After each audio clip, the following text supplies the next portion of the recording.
조선시대 수많은 사람들은 모두 권력을 얻고 싶어 했습니다.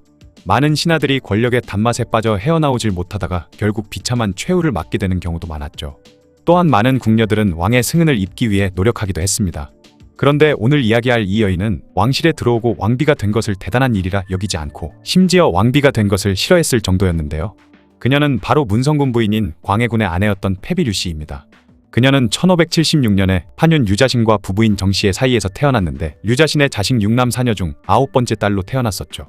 그리고 그녀가 11살이 되던 해인 1587년 광해군의 신부감으로 간택되었고 문성군 부인으로 봉작되었습니다. 그 이후 아무 일이 없었다면 왕자의 부인으로서 그냥 평범하게 평생 잘 먹고 잘 살 수 있었겠지만 그로부터 5년 후인 1592년 남편 광해군과 류씨의 운명은 불행의 소용돌이 속으로 빨려 들어가게 되죠. 바로 임진왜란이 발발하게 된 것이었습니다. 그러자 선조는 광해군을 세자로 삼아 분조를 이끌게 했는데요. 이때 류씨도 왕세자빈이 되었습니다. 하지만 임진왜란 당시 그녀의 몸은 만삭의 몸이었는데 불가피하게 류씨는 무거운 몸을 이끌고 선조를 따라 의주로 피난을 가게 되었죠. 이때 류씨는 만삭의 몸으로 말을 타고 가야 하는 자칫 잘못하면 위험할 수도 있는 상황이었는데 심대라는 사람이 경기감사 권징을 적극적으로 설득해 옥교를 구해주었던 덕에 그녀는 말이 아닌 옥교를 타고 피난을 갈 수 있었고 그렇게 만삭의 몸으로 말을 타고 가는 위험을 피할 수 있었던 것입니다. 이후 왕이 된 광해군은 난리통에서도 이들이 세자빈 류씨를 정성스럽게 대하고 보호한 공을 인정해 심대의 아들 심대복을 가자하고 권징은 증직하여 원종공신 1등의 봉하라는 명을 내리기도 했죠. 하지만 안타까운 점은 류씨가 무사히 아이를 낳았다는 기록이 없어서 이때 임신하고 있던 자식은 일찍 요절했을 것으로 예상되고 있습니다.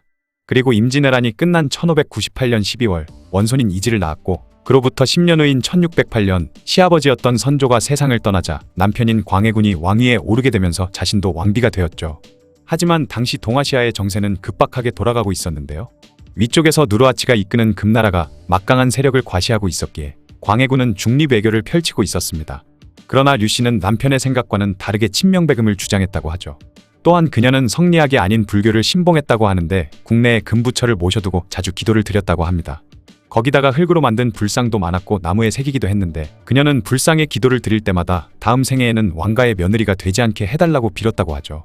그만큼 류씨는 왕가에 시집 온 것을 대단치 않게 여겼을 뿐만 아니라 그다지 좋아하지 않았던 걸로 보입니다. 사실 국내에서 벌어지는 온갖 흉악하고 더러운 일들을 직접 목격했다 보니 궁궐이나 왕실 아니면 정치 등의 회의감이 들었을 수도 있을 것 같긴 하죠. 그리고 1614년 3월 광해군과 북인 세력은 왕권의 안정을 이룬다는 명분으로 영창대군을 죽이고 임모광우를 유폐시켜버렸는데 그로 인해 임모광우는 광해군은 물론 류씨 그리고 그들의 자식들까지 굉장히 싫어했다고 합니다. 하지만 어머니를 유폐시키고 형제를 죽였다는 패모살제를 명분으로 한 인조반정이 발생해버렸고 그렇게 광해군과 류씨는 그대로 유배를 가게 되었죠. 1623년 3월 인조가 반정을 일으켰을 당시 류씨는 수십 명의 궁녀들과 함께 도망을 쳤는데요.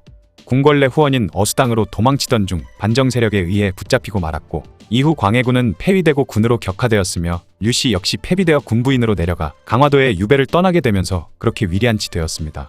그리고 다시 신원을 회복한 임모광우는 역적 광해군 부부가 흉측한 술책을 행하였다며 그들을 극형에 처해야 한다고 주장한 적이 있을 정도로 임모광우는 광해군 뿐만 아니라 류씨에게도 엄청난 적대심을 가지고 있었죠. 유배를 떠난 지 약 3개월이 지났을 무렵인 1623년 6월 아들이던 폐세자 이지가 탈출하기 위해 땅굴을 파고 도망치다가 붙잡히고 말았는데 이때 영의정 이원익과 이녀랑우는 이지를 죽여선 안 된다고 말렸지만 임목대비는 그를 죽여야 한다고 강하게 주장해 결국 이지에게 자결하라는 명을 내리게 되었습니다. 이후 이지는 25살의 나이로 스스로 목을 매 죽게 되었고 3일 후 며느리이던 패빈 박씨도 스스로 목숨을 끊었죠. 자신의 인생이 폭망해버린 것도 모자라 집안까지 망해버리고 자식들마저 더 일찍 세상을 떠나자 더 이상 견디기 힘들었는지 그해 10월에 그녀도 사망해버리고 말았습니다. 이는 폐위된 지 고작 7개월 만의 일이었던 것이죠.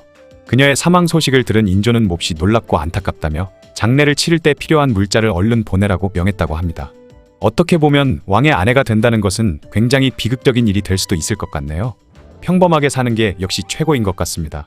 여담으로 2002년 11월 15일 사이버 조선왕조라는 인터넷 사이트에서는 광해군을 해종 경렬성 평민무원문대왕으로 그리고 패비 류씨를 소원사헌 해장왕으로 추승 보기하고 능호를 열릉으로 추승하기도 했는데요. 하지만 이는 어떠한 공적인 권위도 없기도 하고 전주이시 왕실종 친애인 대동종약원과도 아무런 관계가 없다 보니 정식으로 인정받지는 못하고 있죠. 지금까지 왕실에 시집 온 것을 그다지 좋아하지 않았던 비운의 왕비 패비 류씨에 대한 이야기였습니다.